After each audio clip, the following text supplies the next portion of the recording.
All right, guys, welcome back. This is the GSL Code A round of 32. I am Doa. With me is Wolf. We just saw MVP Dream take down Star Tail Trickster.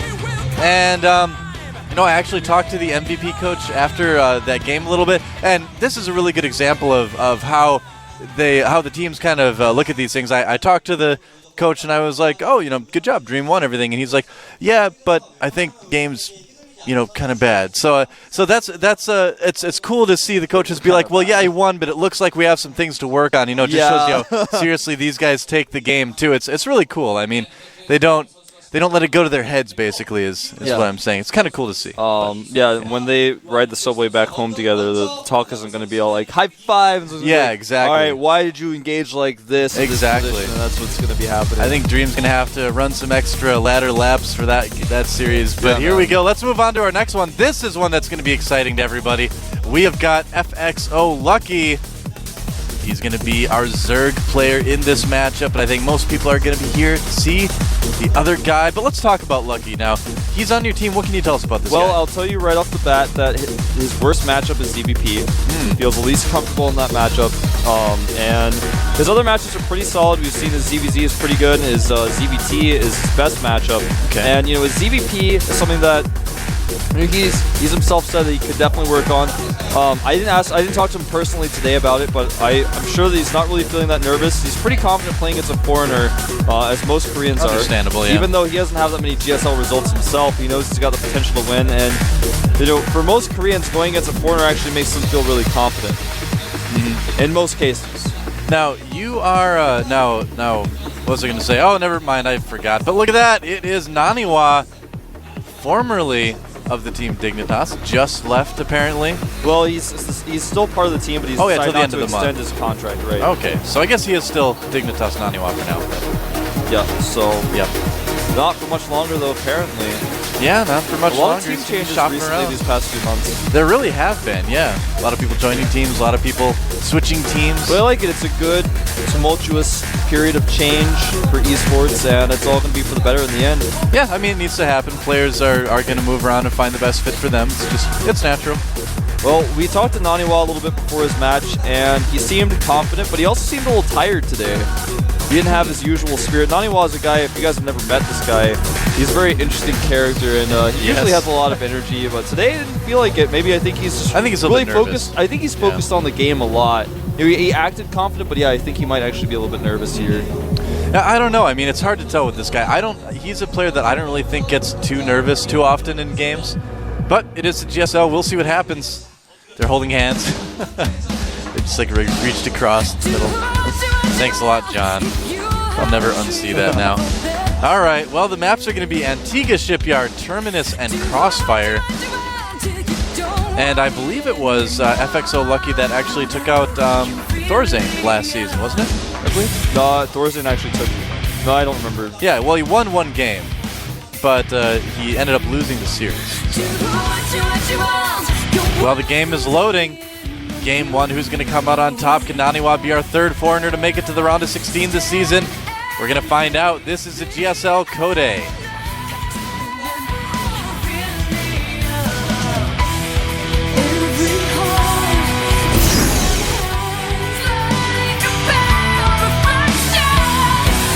All right, up at the top of the map is our Zerg player from the team FXO. He is possibly feeling kind of a bit. FXO Lucky. Ooh, he's 10 points. Oh, he is. All right. Well, that'll be interesting. We'll get back to that in just a moment, I'm sure. But first, we have to take a look at this guy down here. All the way from Sweden. He's here in Korea to train, get better. He is Dignitas Naniwa. Dignitas Naniwa. One of the few left-handed players in the game of StarCraft 2, as you can see there. Something to note about Naniwa. Yep. He actually said that he's left-handed in general, but he used to play right-handed, and one day he just decided to switch. And ever since he switched, he found that everything he did was much more accurate. Oh, okay. So he switched fairly recently, actually. Now, that's interesting that a lot of people, not many people actually do switch like that. Lucky made his 10th drone, but then made an Overlord late. and is actually going to go for a 15 hatch. So Okay. he's not actually going to 10 pool, despite what I had called earlier. Forge on the way for Naniwa. He's going to be expanding with that. Naniwa is actually not going to block the hatchery. This is so smart. Lucky hid his drone so that the probe couldn't see it, so he didn't know he was going to hatch first. So Naniwa went into the main, and then he made the hatchery. Huh. And now Naniwa is going to be kind of looking around. He's like, all right, where's the gas? Where's the pool? But it is going to be a hatch first. The question is, will Naniwa try to do any sort of cannon action? Maybe, maybe not. We'll see. Very unlikely. It's not really Naniwa's style. Yeah. But he might want Lucky to think that. That's why he's running his probe around there. That's why Lucky's just having to chase him. Yeah, of course. Yeah, you can't let that probe kind of run around unopposed, otherwise you run into trouble. Next is going down for Naniwa as well. Now, this is the guy, too, who recently, was saying things like he feels like his play has been entirely broken down. I think coming to Korea, according to him anyway, has affected him quite a bit. He told me a couple weeks ago that he feels like he's learning the game over again, basically. So, well, a lot of Europeans have said that. We've had a lot of European foreigners come to Korea, and they say often that, well, when I play on the European ladder, and if I do this, I can just win 90% of my games, but when I play against the Koreans, they actually really micro, and they actually have so many bases, and it's like, I can't imagine how this is the norm here, and I just have to learn this. I have to understand better why this is. Yeah. Now, I tend to think personally that Naniwa is being a little bit dramatic. I think he's still quite good. I think he's still got a good chance in this series, but his confidence may be a little bit hurt. It seems like that. Well, Naniwa hasn't been doing as well in foreign lands really recently as he had in the past either, so it's going to be affecting his mentality just a little bit. Now, luckily for Naniwa, he did keep that probe alive at least for a little bit longer. Walls off with the Cybernetics core. It's always good if you can make the Cybernetics core as part of your wall off, and if you're in cross positions like this, you can do that so you don't have to cancel the gateway. Yeah. Now, the positions, I would say, are actually pretty good for Naniwa. If he can take control of that center part of the map, that's going to help him quite a bit. He can get his gold up pretty quickly unopposed, can put some pressure on his opponent. We'll have to see what he has planned. Pretty quick third going up for Lucky right now. He's going to take advantage of the fact that Naniwa is not going to be able to be aggressive for a little while. But he Naniwa does did scout see it. Yeah, so that's something that's really fortunate for Naniwa. He's going to have all this knowledge. Yeah, Naniwa's core is done, and actually he's going to add a Stargate ESC. Oh, okay. All right. I think that's a good decision. I mean, it's pretty common to see Protoss players do that. If he gets out fast enough, he can put some pressure on the third with Void Ray. Yeah, because the Queen's not going to be able to walk over there. It's way too far. The Creep's not going to be over there. Exactly. It's the closer position for his Void Ray to go to, as opposed to like the 12 o'clock base that could have been taken. Now you notice Lucky's sending his Overlord out in the direction that the Void Ray would come from, too. He wants to make sure that he's in a place where he can see everything as well. I like Lucky's actually sent the Zerglings, the 2 Zerglings that he has, to check every single location of the entire map for proxy pylons. They are rallied as far as they can be rallied. Like, he actually rallied them so much the game came up and said, cannot queue additional waypoints, and the Zerglings were like, no! That's something you actually don't see very often, is people sending their Zerglings that far over, the map. Oh, he does see the Nexus there. But will he go in far enough to see the Stargate? Naniwa's probably going to be able to prevent that. He actually does not see the gateways nor the Stargate with that. Not yet. We will see these 2 gases. He sees one of them, but might be able to kind of infer that there is a fourth. Generally, you don't see a lot of builds where Protoss are 3 gas very often. Generally not. The Queen actually was able to walk over there in time. Okay. Because Lucky made 2 creep tumors. He also sent the Queen very early. Ah, okay. Stargate's known about by the Overlord as a... Oh, now he sees it. Yeah, he sees the gates as well, but he already knew about the Stargate because he killed his Overlord. He's going to kill another Overlord. Oh, wow. Naniwa's probe trying to put down a pylon right away gets found, but it does plant 2 pylons. Now, we saw a timing attack like this actually completely fail yesterday. We'll see if it works out a little bit better for Naniwa. He, of course, does have 2 pylons down. The Zerglings don't have speed. He might be able to warp in some units and help them. Phoenix is going to allow units to warp in on the high ground, but he's going to warp in on the low ground instead. Warping in some Zealots. They're taking a lot of damage from the Zerglings before they finish warping, but it will be enough. We like this. A ton of Zerglings coming towards this location, though, and Naniwa doesn't realize that he needs to pull the Zealots back. Uh-oh. If he can warp in a few more Zealots, he should be able to hold these pylons for a long time, but it looks like he's going to relinquish this position with the Queens on the high ground. Oh, what the Zealots here, but do get surrounded. actually they're not surrounded though. They're in a really Well, good the first one spot. did. Not these. Yeah, though. yeah, right. They're better. Right. Yeah. These new Zealots really improved Zealots. I was a little bit behind. Well, now he lets the Zealots get surrounded as he focuses on this Overlord. So everything we're saying is happening in weird ways. Does end up cleaning up this early, just barely. We're just casting the time warp, like things that we say don't happen yet. We know the future will. This is how you do this timing attack, though. You send multiple Phoenixes over. You have to secure the pylons, and then after you clean up the Zerglians, then you do this harassment. Now these Queens are actually going to be taken out by Phoenixes, Zealots, and Void Rays. Very nice. Looks like the pylons might go down, though, but Naniwa is going to be able to cause a lot of damage with these Zealots and his air units as well. Yeah, man, this is looking really bad for Lucky. Queen does get taken out. Now the Spore is going to be taken down by Zealots. He's forcing 14 more Zerglings. Yeah. Right now, Naniwa's been able to be about even in worker count because it's forced so many Zerglings. Yeah, Naniwa not doing bad at all. Doing some damage with that attack. And he's just constantly supply blocked Lucky with all the Overlord killing he's done. Yeah, he's killed all the Queens, too. I believe that may be the last one on the map. I'd have to look around. There's one other one that just popped, yeah. All right. Yeah, he's missing a ton of injects. This is how you guys do Stargate builds, by the way. I know you guys watch Koreans do this all the time, and like, it works okay. If you can kill every queen, then it's worth it. If you can only kill one queen, you lose like a Phoenix and a Void Ray. No, it's not worth it. I'm sorry. Wolof says no way to the Zerglings not getting in. Man, he is just doing so much damage here. This is ridiculous. Naniwa has killed so many Overlords. Doing a great job keeping that Void Ray alive, too, I gotta say. I am extremely impressed, man, with Naniwa's Stargate play here. Yeah.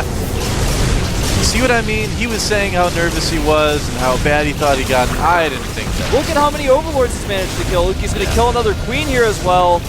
Oh. Not losing his Void Ray. May lose a Phoenix. He's not perfectly careful, but he's perfectly careful to lose it. Now there is a Hydra Den out, so there will be some Hydralisks coming soon, but it's going to be hard to actually produce them with all the Overlords dying.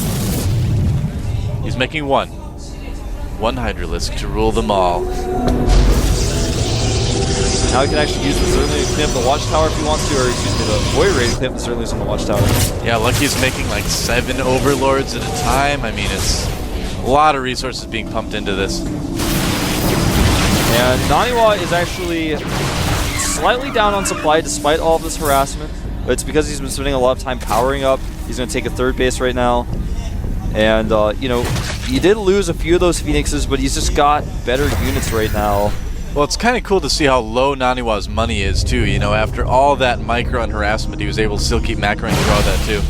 This is going to be one mistake he might have made because there are so many Hydras on the way. There's 11 Hydras out, 12 more on the way. It's going to be 23 Hydras. He doesn't have Hydra's range, but with all these Hydras out, I take it back, he already got range. With all these Hydralists out, it's going to be really tough to engage with this type of army for Nani. Yeah, I think he's going to have to retreat right now. Good force field might allow him to engage for a little bit, but with these Zerglings coming in... All right. Force field's allowing him to pick off a couple Hydras, but yeah, I think Naniwa probably is going to want to move back, and that's exactly what he's doing. A little bit too dangerous right now. Some Roaches on the way from Lucky as well to reinforce. Naniwa being very safe with his expansions, getting 3 cannons down before anything. Adding on some more gateways as well. Yeah, Naniwa looking in really good shape. What's the worker count at the moment? The worker count right now is 64 probes to 73 drones. Okay. There's 23 Hydralisks out, 19 Stalkers, 4 Sentries, and 2 Phoenixes. There are 5 Roaches out as well. He's getting Roach speed, he's getting +1 missile attack, 12 more Roaches on the way, so he's really starting to add that Roach count. That is bringing a lot of Overlords Hydras. to spread creep. He's actually going to do what it looks like a pretty late Hydra buzz. Now, Naniwa's first Colossus is on the way. Oh, he has drops. He's actually going to do a drop. Oh, wow, a Hydra drop. All right, this is going to be pretty exciting. The Stalkers are a little bit out of position, Stalkers too. up on the high ground and take out these Overlords. Uh-oh. Here we go, dropping all those Lings and Hydras into the main base, and that is just too much DPS for those Stalkers to handle. Naniwa just a little bit out of position with those Stalkers when the drop came in, and that may end up making a big difference in this game. Yeah, and more units are actually rallied across to attack the 3rd base of Naniwa, sending a ton of Roaches over there as this happens. Oh man, the DPS on Hydras is just so insane. And they actually don't even have +1 yet, they're about to. Yeah. Naniwa has +2, however, and here are those Roaches I was talking about running over to the 3rd base of Naniwa. Can he hold this? It doesn't look like he's going to be able to hold his 3rd. There's just too many Roaches, even with the Stalkers coming in. Yeah, Naniwa just having to fight on too many fronts. It looks like he's going to be able to clean up what's in his main right now, but he's going to lose a lot of probes. Oh, and he's going to lose that Colossus if he's not careful. Ooh, got to get that thing away fast. Yeah, better to... Well, I don't know.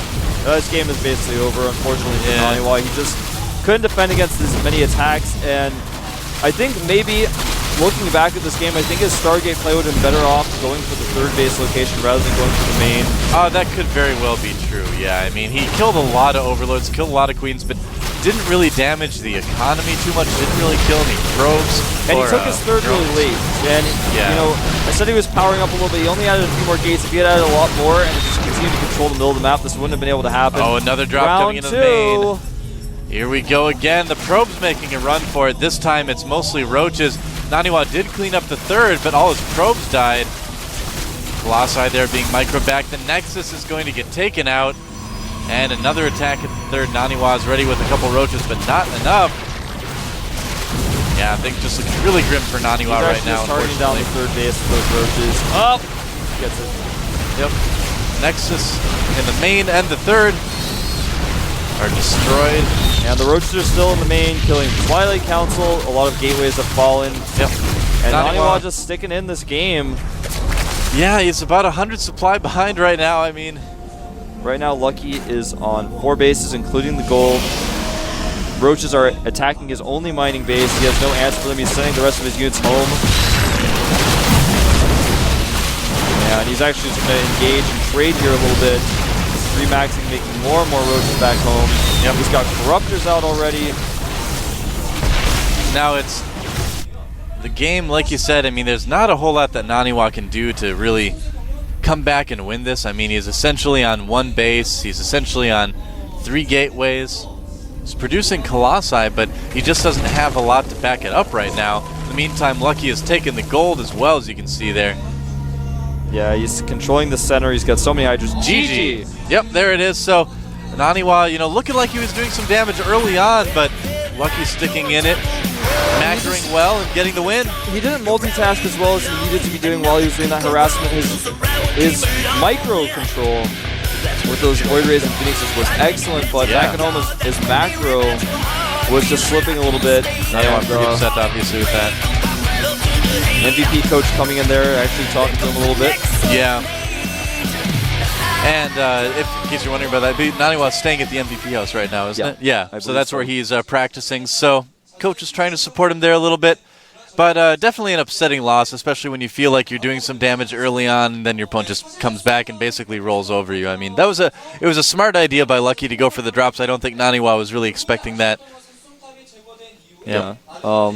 Well, the drop, he wasn't expecting. He saw it, but he didn't react quickly. He had all of his stalkers. So, like, half of his stalkers had blinked up into the main from some earlier blink that he did. So he had some stalkers in the main and some on the low ground. He actually could have blinked all of them in and killed a lot of the Overlord drops as they were dropping. Then he would have been in a pretty decent spot. But unfortunately, he didn't react quickly enough. And once all the Hydras were out of those drops, it was like, it's not going to work. And that's the danger, I guess, with focusing a lot on that airplay, too, is that it does make you prone to those kind of Hydra drops. We've seen games like that before where Zergs have won by basically the exact same methods. So something to watch out for, I guess, if you're a Protoss player that likes airplay. Watch out for those Hydra drops. They're really difficult to deal with because, I mean, that's the only way the Zerg can attack you. It's the only smart way to attack. If he tries to attack up the ramp on Antigua, for example, it's just not going to work. Yeah, well, we saw him try to pressure with a little bit of Zerglings there, but yeah, you can just get a couple cannons back there. The wall-off is so strong on that map.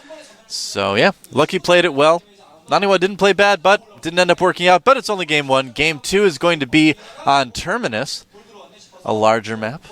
A larger map, another 4-player map. We saw Naniwa fall last season to a Zerg on this map, actually. Oh, we did? And, okay. Who did he play last time? I can't remember. You can't remember either? No. It was just a Zerg on this map. Who knows? I don't remember. All right. Well, I just remember it was a Zerg and he actually died to a Hydra drop. Oh, really? Yep. Interesting. The past coming back to haunt him, possibly. It is Terminus. There it is. You guys saw the Korean name for just a second there. Actually, if you translate the Korean directly, it means final station. Yeah. Which kind of coincides with Terminus, I guess you could say. Makes sense. Yep. So FXO Lucky versus Dignitas Naniwa. Who's going to come out on top? The game is loading right now. This is GSL Code A round of 32. Naniwa's round of 16 hopes are on the line. Let's see who wins.